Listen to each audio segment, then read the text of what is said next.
And if we need international support, we should say so on time.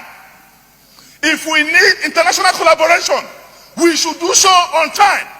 And let's watch this video to the end. There on the left.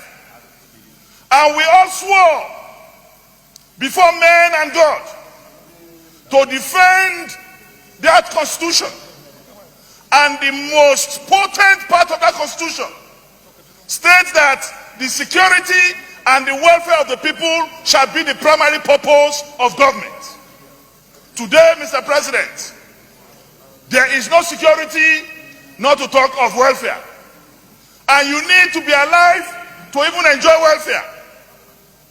I think we should take these things beyond the rhetorics of presentation on daily basis. We are behaving as if we have kerosene flowing through our veins and not blood.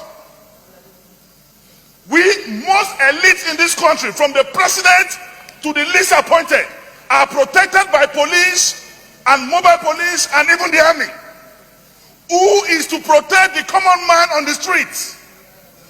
Who is to protect the palm wine tapper in Humuleri? Who is to protect the Baduku in Marafa? Who is to protect the poor farmer in Obomasho?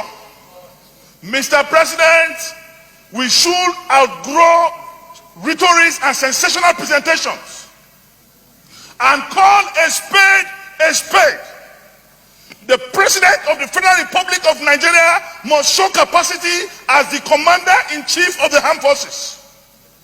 And if we need international support, we should say so on time. If we need international collaboration, we should do so on time.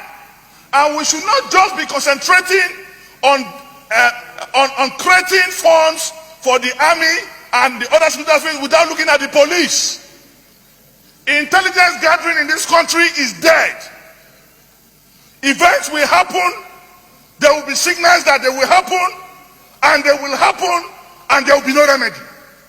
Mr. President, before the masses begin to chase us, before they begin to destroy our vehicles and our homes, I think it is time we act and make hay while the sun shines. You, the leadership of the Senate, I am advising and suggesting that you move and see the president. Let the president understand the magnitude and intensity of what is happening. We want to see a working security program. We want to see a decisive, pragmatic approach to this problem. We cannot just continue to have sensations on pages of newspaper and we are not seeing actions on ground. People are dying. Thank you, Mr. President.